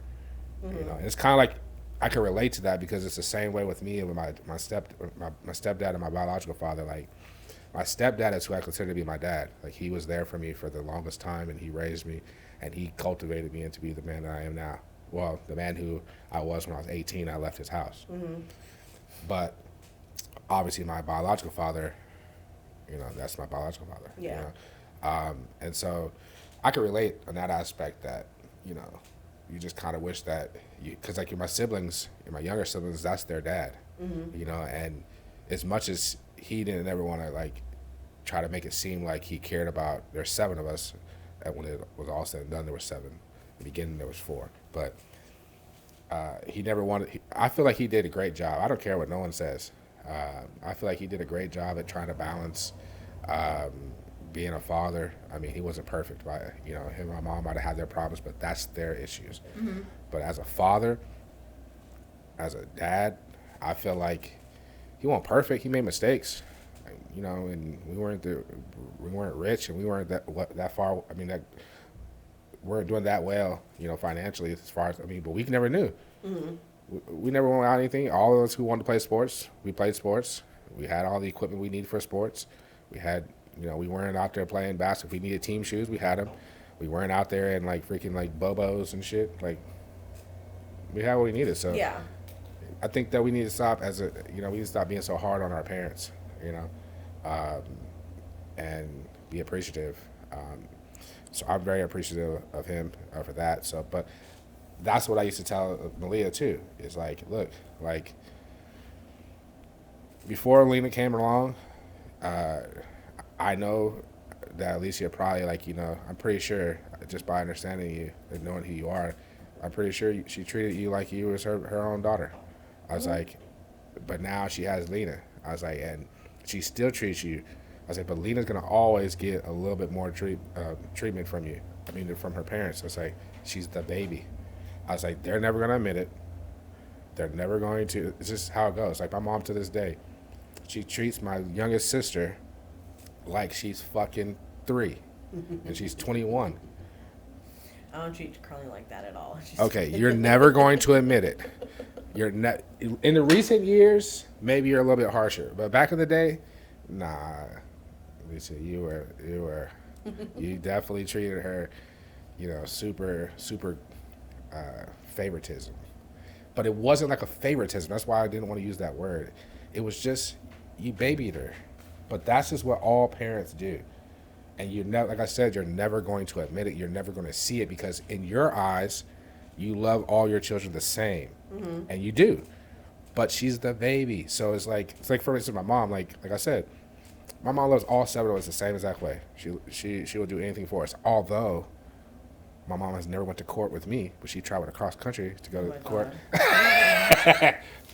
I had to throw that out there, mom. But either way, it's no shade to her. Like I mean, like I said, she treats us all the same. Like there's no doubt that my mom loved me. I never doubted that. But she's never. You ask her, she's never going to admit. She's never going to see it that I treat this kid. It's usually the baby. Now, if you're you're showing favoritism to like the middle child or like one of the other ones, then you might just be having favoritism. But when it comes to the baby, it's like once you get older and you start to mature, and towards the end, Malia started to understand it. She started to realize it. Like my parents love me, but Lena's the baby, and it's gonna always suck, especially when you only got 2. Well, you got 4, but we'll just separate the 2 because they're really young and they're older, right? But it's hard to kind of like wrap your head around it because it's her and Lena they're close in age, really they are. What, they're 4 years apart. 4 years, yeah. Yeah, so you and Mike are never going to see it. You're never going to see it, and it's okay. You're just going to constantly keep saying, like you've been saying for the last 17, 18 years, however long it's been that I've been around. You're going to constantly say, no, I don't. No, I don't. It's because you just don't see it. You know what I mean? So either way, I was going to ask you this about that whole situation before we get off of it. Well, I'll just ask you this.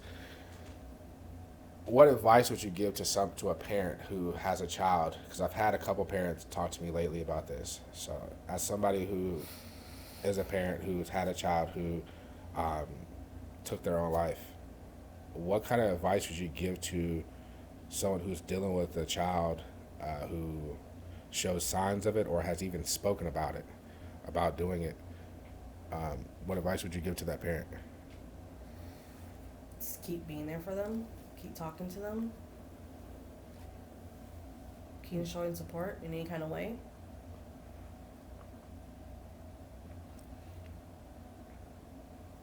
Okay. That's it's hard as I'll say too because it also depends on the child, like how things are. Malia, I always knew her reasonings, but I tried to I couldn't understand completely the reason. And I say that as far as well, that's hard too. So in the past, when she has talked about it, I couldn't understand the reasonings behind it. And I guess it was more because I never experienced it. But when I try to understand it, I can see it. I was able to somewhat feel it, but never fully comprehend it. Just like with right now with what happened. I know the alcohol played a huge part in her decisions. But I still don't understand why. And especially for the main reason why. Like, she was so much smarter than that. She had a fucking head on her shoulders. And it's like, to slope that low, and I don't mean it that way in a negative way. It was just, how did this person have so much of an impact over you to allow them to control you that way? That's what I used to say about her mom. She used to be so angry with her. And I was like, don't be angry with her. The more you're angry you are with her, the more you're going to be angry in general, and you're not going to be happy to be able to live life the way you should be living life. If you keep holding on to the anger, you're not going to be able to see what's in front of you. And so, I don't know when she started doing that, but I noticed a change in her, that she just was not giving 2 fucks anymore. Okay. That's a touchy subject. And before we both all be in tears in here, I'm gonna change it real quick. I'm gonna spin the wheel now.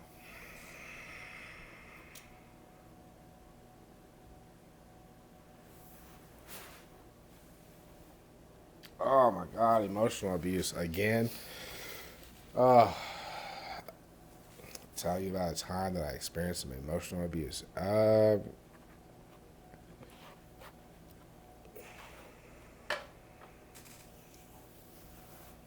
know it's my podcast, but can I spin again? Sure.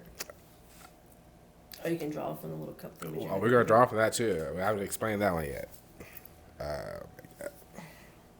Well, I guess it wants me to do emotional abuse. All right, so for me, last example I gave, I think, was about my kids. Mm-hmm. I think, you know what? This is a true one, man. It was one of my exes. I'm not going to say who because it's not important. But when I was with my ex-wife, my kid's mother, my oldest kid's mother,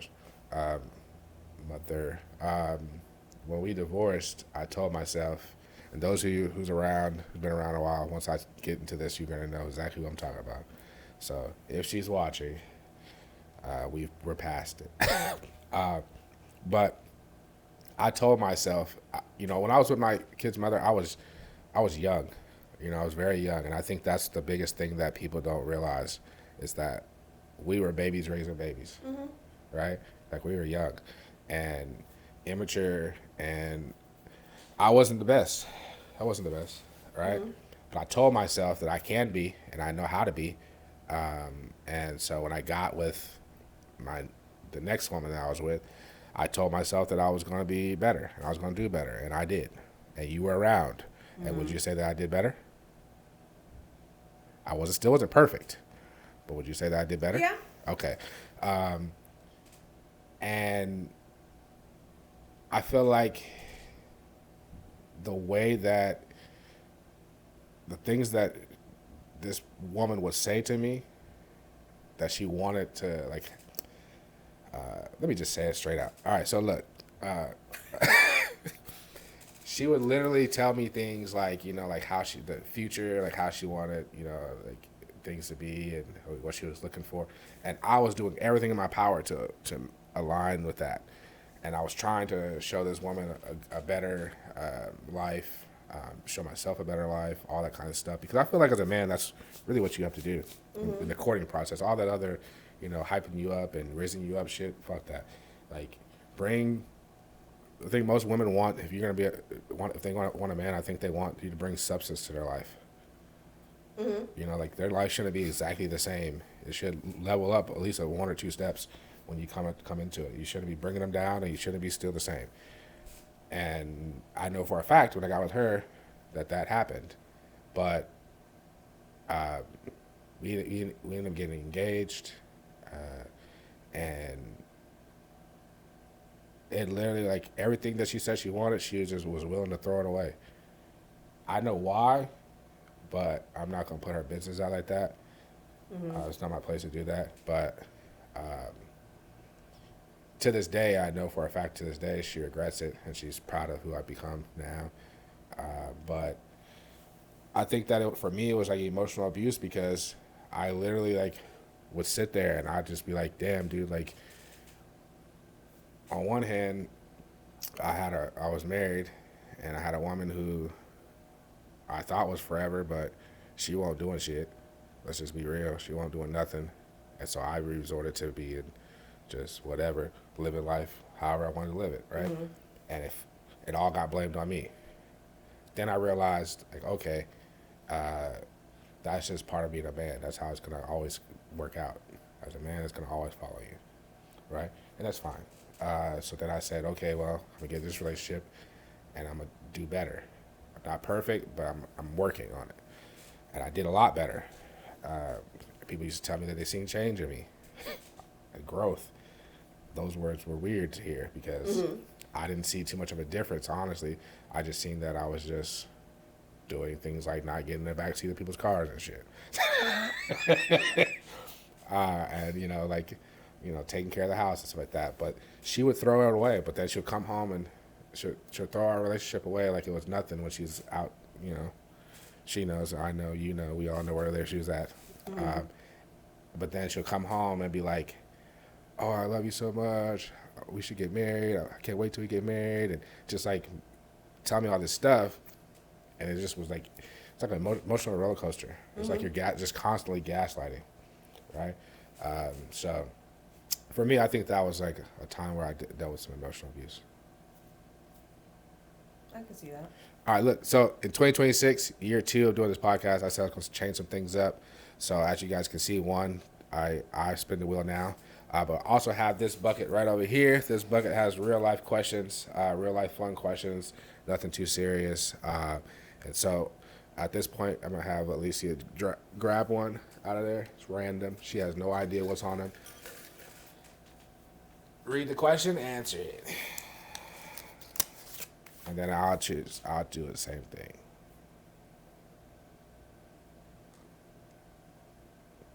You put your glasses on? No. I can read it. If you were a kitchen appliance, which would you be and why? What kitchen appliance would you be? I don't fucking know. Would you be a toaster? Hell nah, because you don't get up fast. You wake up slow and groggy. I don't know what I would be. I feel like, no, that's your answer. You got to answer.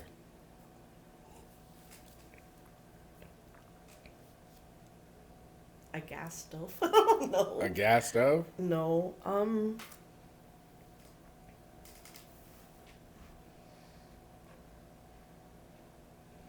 If you were a typical, I gotta say that. I gotta say, if you were a typical Latina, you'd be like a garbage disposal. Toxic. Wow.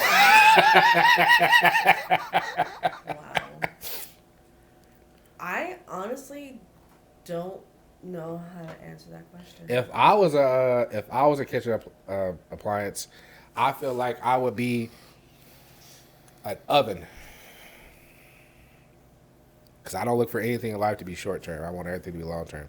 And so therefore I couldn't be a microwave because it's too quick. I couldn't be a toaster because it's too quick. Most things you cook in the oven take long. Okay, I can see your analogy of going that way, but I still can't think of what appliance I could be. I think you would be a refrigerator. Not because you're fat. But, like, because I like to be open or something. No, because everybody who's cool with you and around you, who's like really cool with you, like really knows you, they a lot of times they trust you with their problems. So they store their stuff inside of you. There's a lot of problems I don't want to know about either.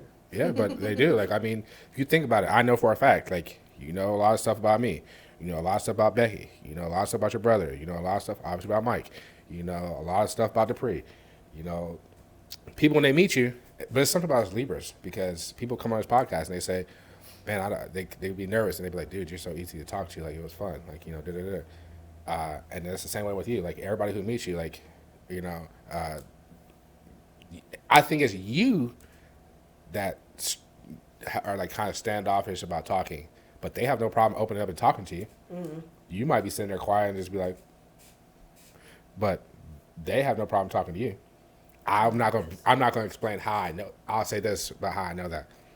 With over the years, the females who I brought around, and they just meet you, and then they just and then you just be like, and then they leave, and then we have our conversation, and then I'm like, they talk too much, and you be like, nah, So I think you'd be, if you ask me, I think you'd be a refrigerator.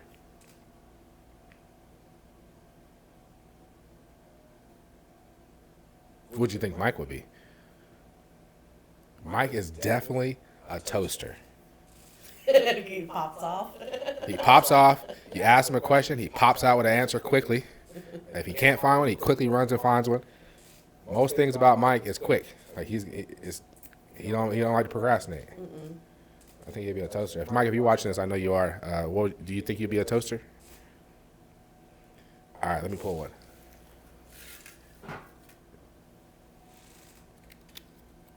Don't be too deep.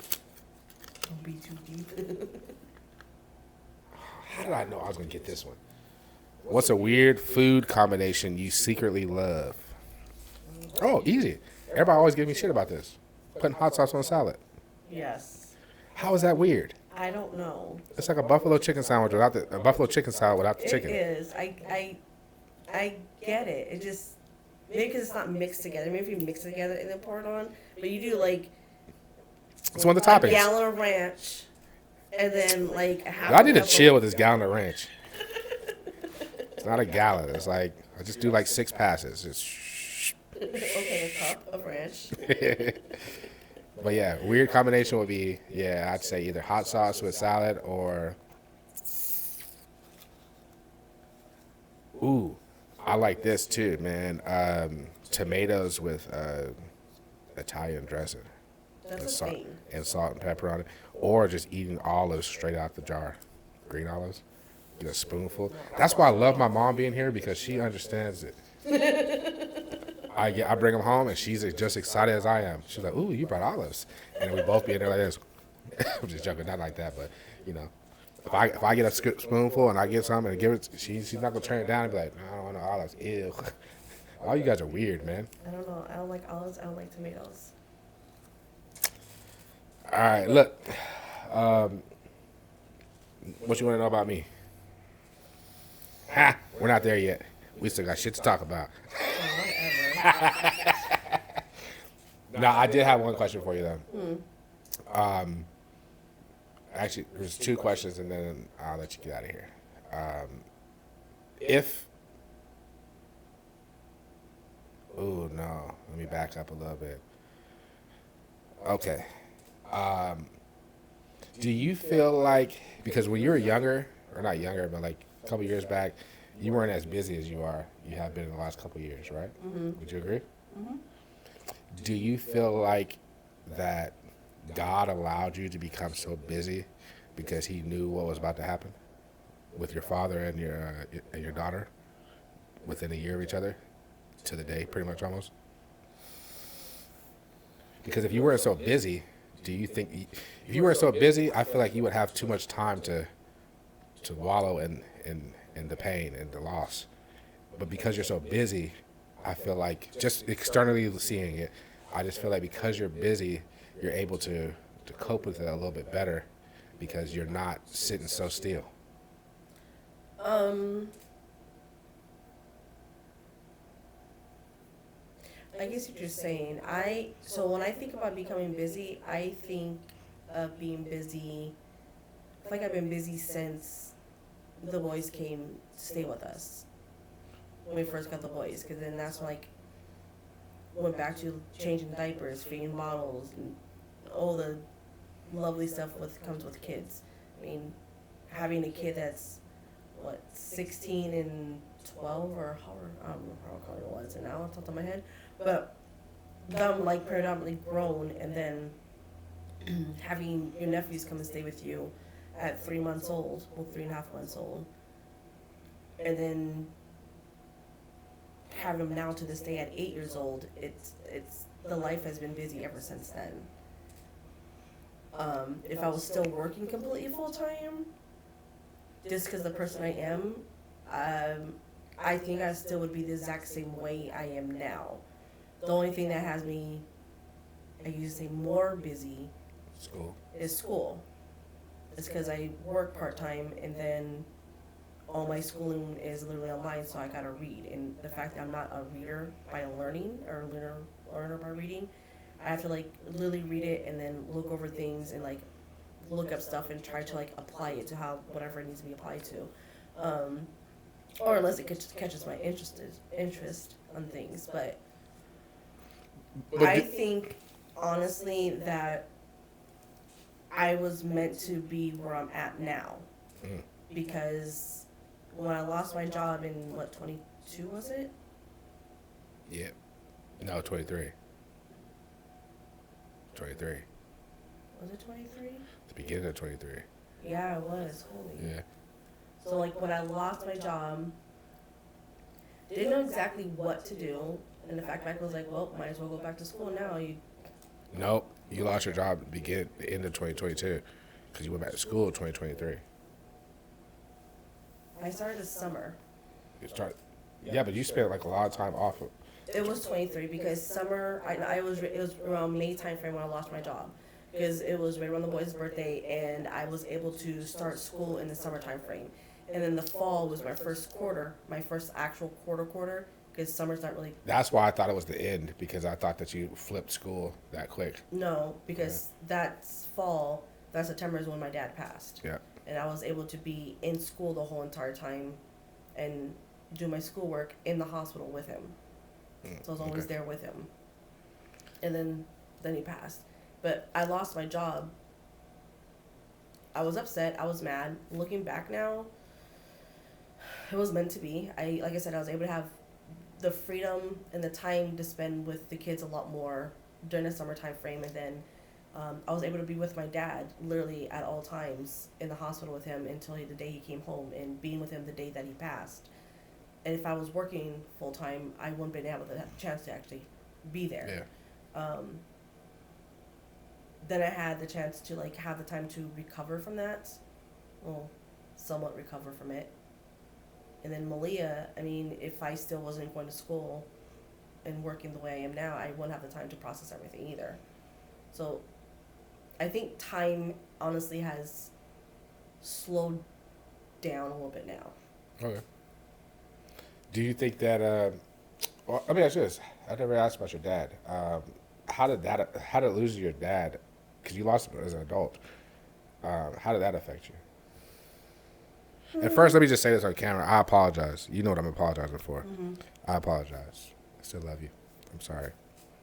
But That's all good now. yeah, I just want to put it out there so it's always out there that nobody can say I never apologized to you. I sincerely apologize. It's not my intentions, and I apologize. But how did the loss of your father affect you? It affected me a lot mentally. I didn't think of it. I didn't know about it, but Michael did say, there's parts of me that I was like losing in small little ways. I just was not. Because of the loss of your father? Mm-hmm. Okay.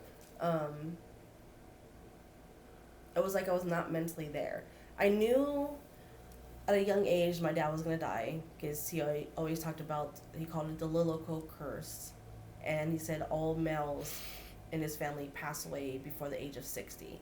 Yeah. The fact that he passed away at the age of 62, it was like he'd broken the curse. Yeah.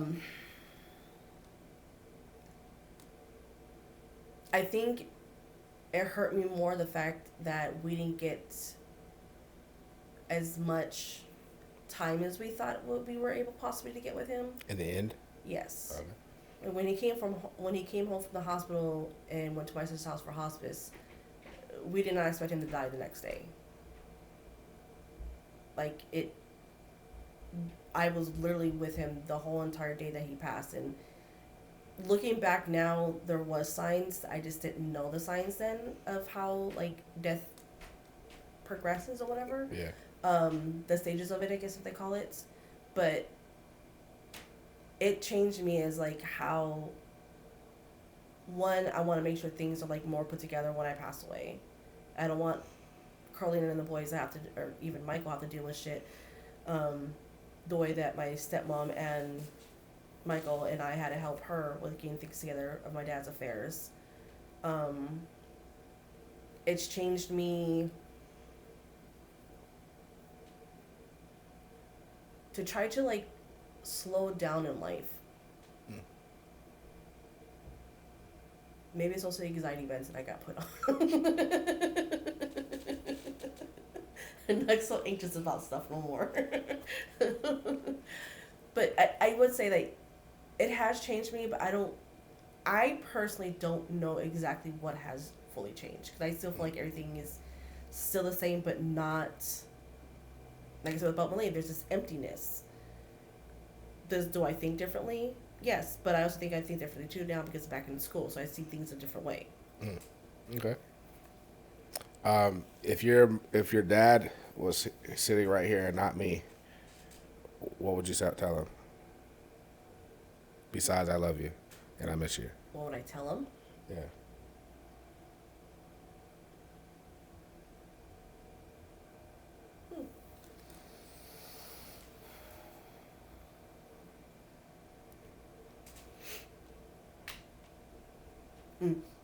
I pass statistics.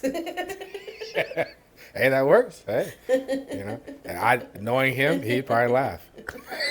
He'd probably laugh. And I tried his nasty whiskey. Oh, I can't remember the name of it right now. If Malia was sitting here, what would you tell her? Bitch, why'd you leave me with these boys by myself? I needed her to help me explain to them of situations, and now she's not here to help me with that. I got a funny memory that I'm gonna say real quick to lighten the mood a little bit. I think the funniest post-death story, or no, not post-death, pre-death story about Malia is when she had her weight loss surgery, and what Dominic said to her. Oh, why you look different? And he said, I miss Fat Mimi. She had the snacks. Dominic, oh that boy. Oh man, they're the best kids, man. I like that because what the main thing I love about Dominic, I'll say this too, is how bluntly honest he is. Mm-hmm. Like he does. I mean, he knows the lie, but that's for sure. But he doesn't. When it comes to how he feels about something, he doesn't know to sugarcoat it. Mm-mm. He just He told me. What did he tell me one time? And I was like, shut the fuck up, man. Like. I forget exactly what it was, but I remember he said something to me when I was at the house, and I was like, bro, if you don't shut the fuck up. Like, he just kept saying it. I'm like, oh my God. Oh, then he tells his baby cousin, kind of lifts his shirt up. He says, what do you say? No, he says, hey, he's fat. Oh yeah. Kind of was offended. He put his shirt down all slow. He was like, He has a belly. He's fat. but all right, what question you got for me? Are you ever going to bring back your clothing line? Uh, Or have you moved on away from that? I won't say that I moved away from it.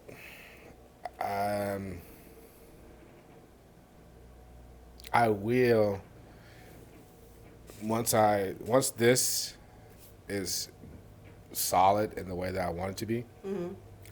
One thing I've learned from my brother, your husband, is a piece of advice he told me is to focus on one thing. Literally focus on that one thing, Mm-hmm. knock it out, get it how you want it to be, and then move on to the next.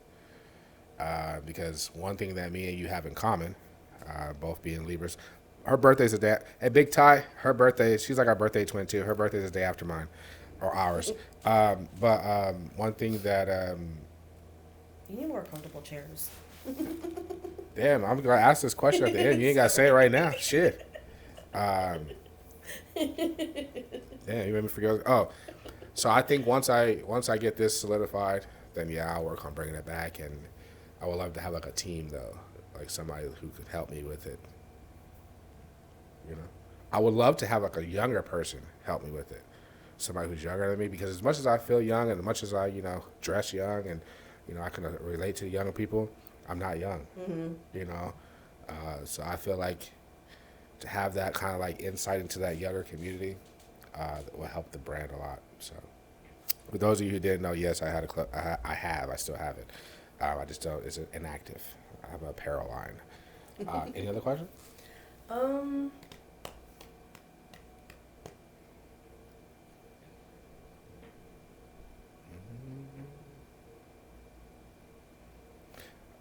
Go ahead and ask the question you want to ask. I don't know what question I want to ask. You do know what question you want to ask me, but you said you didn't want to ask it during my live episode, and I get why. But just go ahead and ask it. It's fine. What was that question? About the other reason why I started this podcast. No, it wasn't exactly that. It was something along the lines No, of that. I'm saying about the other reason why, the person. Yeah. Yeah, that's what I'm saying. But I thought you said you couldn't really talk about it. See what you want to do, man. I told what I tell you. I said, you brought it up, not me.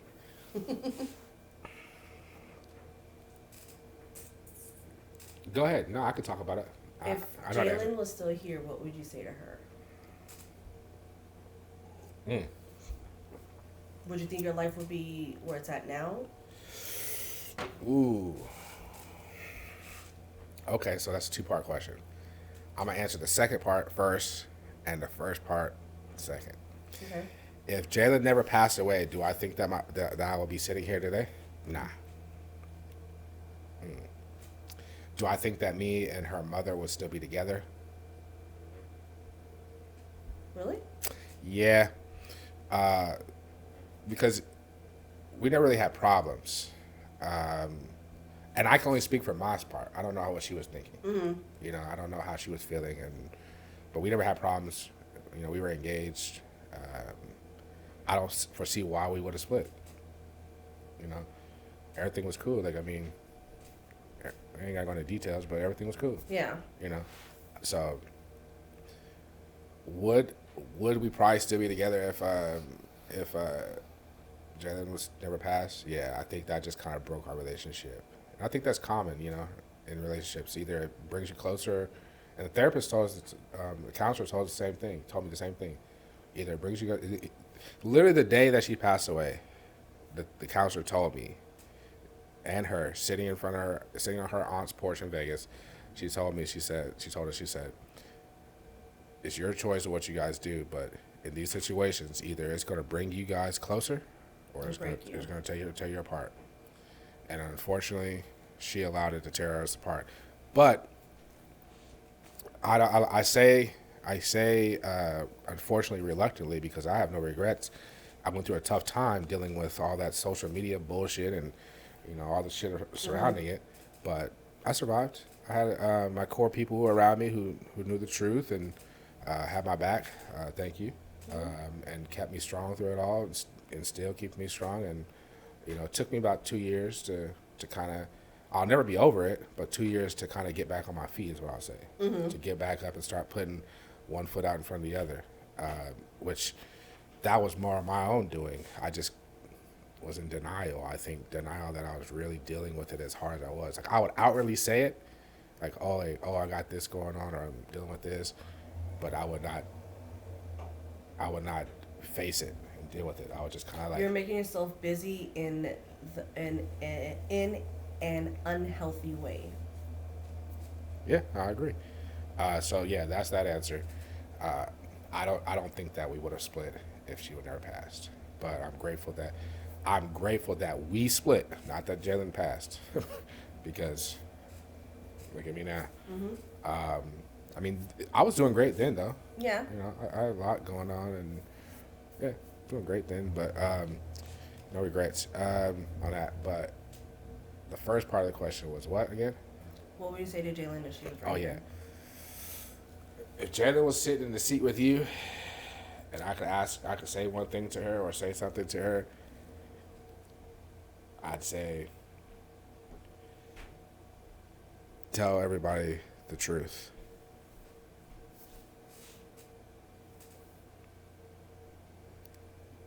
And what I mean by tell everybody the truth, I don't care who's listening. What I mean by tell everybody the truth, tell them the truth of how they made you feel, what you felt about everybody. From all your family, Mm-hmm. to me, to your mom, to we had these conversations, man. Like, her mom knows. Everybody, the people right there, they know. They know. We had these conversations, and people just don't understand. She didn't have the courage to let people down and tell them her truth because she was afraid of judgment and afraid that people would be mad and whatever the case may be. Yeah. So I just felt like that. And you know what? I'm gonna say this too on camera. I'm okay with having all that because she kept her secrets, having to bear the weight of all that. And what I mean by that is people doing this to me because they didn't know the truth. Mm-hmm. And they won't ever know the truth. I mean, they could if I wanted to. I will just leave it at that. But, yeah. Yeah. What you think about the podcast? Not bad. Bullshit, you just said my fucking chairs were uncomfortable. They're not uncomfortable. It's just like This is why I brought you on, man, because I knew everybody's been on here. They've been like, "Oh man, I love it. It's great. Everything's cool." Whole time they're uncomfortable. Now they get new fucking chairs. Go ahead, man. I guess I just also like to lounge in. Like I just want to like So we should have did it in our hammocks. That'd have been wild. just rocking the whole entire time. But no, seriously, what did you think about the podcast? It was nice. It was good. Good. All right, man. Any advice for me with the podcast?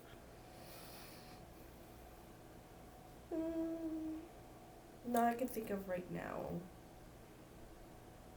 The only advice I had was just what I said earlier, like not to make it sound like an interview. Just I think that the back in the day, we used to sit in the back of or in the garage or The back patio. porch, yeah. Yeah. And Just just have talk about wild, stupid shit. Yeah, I need, man. I don't know. We'll talk about that another day. Would you come back and do the podcast again? Sometime in the future. Okay. All right. That's cool. All right. Now, so in the closing, can you do me a favor? Can you just, what advice would you give to somebody who's battling with suicide, battling with mental health, all those kind of problems, not problems, all those different things? What kind of advice would you give to them if they were standing in front of you? Or they reached out to you and, just opened up to you about it. What advice would you give to them? Same advice I gave you, Amelia. Everything is dark right now. Only thing you see around you is darkness. There is light. But the question is, do you want it? How badly do you want it? And if you want it, talk about it. Speak about it. Speak up about it to others. Ask for the help. Even if it's medication for temporary time frame, just to help you get over that little slump that you're in. Yeah. Okay. Be open up and honest. If you're not honest about stuff, you're not going to be able to get... If you're not honest about things, nothing's going to be fixed. True. Very true. All right, last question for you, and then we're out of here. Who would you like to see come on the podcast? Who would you like to see me interview? Everybody you know, local, not local. They don't have to be local. I do virtuals. Who would you like to see? Who you think should come do it?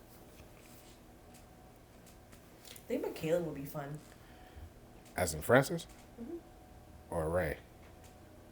Because Ray, I didn't ask her so many times. And Ray, if you watch this, I know you better be watching this. If you watch this, you heard it. She said Michaela. So that's both of y'all, Francis and Ray. Honestly, I was thinking of both of them. I think Ray would be good if she actually, not Ray, Ray would be good, but I think Francis would be good if she actually felt comfortable enough to open up. Yeah. Okay, so they're adults, but, so no disrespect, but for adults, who would you like to see? Those are like, to me, they're still like kids, but they're adults, so no disrespect to them. Yeah.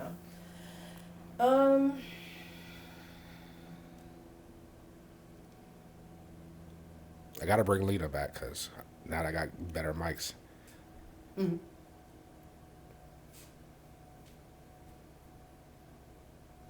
You know who I think would be good? Go ahead, I want you to lose it. I think Lisa. God damn it! I swear to God, that's exactly what I was about to say. Listen, Lisa is, out of all your friends, no disrespect to all your friends. I love you, Brandy. I love you, Slim. I love you, Megan. All you guys are great. I love you guys. Selena. Oh, Selena. She's posted Ben came. Oh man. I hope she is watching. I hope she is watching this. She done told me many times she's gonna come. She ain't came yet. Yeah, she broke my heart. Get busy. Lisa though. Lisa. Oh man. I love Lisa, man. Oh man. She's funny. She is. Lisa. I'm gonna have Alicia share this to you guys anyway, so you better be watching and supporting it. You heard it. Schedule with me. Get you to come on here. Shit, all you girls, we can have you all on here at one time. Just come do God, it. You don't want us all together. Yeah, nah. But hey, look, you can bring a friend. We can have more than one of y'all at one time. But yeah, Lisa, come do it. Michaela, y'all come do it. And to everybody who's watching, if you haven't already, hit that like button, hit the subscribe button. Follow us on Instagram at _VDP. Follow us on TikTok at the podcast. And shoot us an email to come on the podcast at @gmail.com. We out of here. Peace. That was a You lot. gotta throw the deuces up. Oh.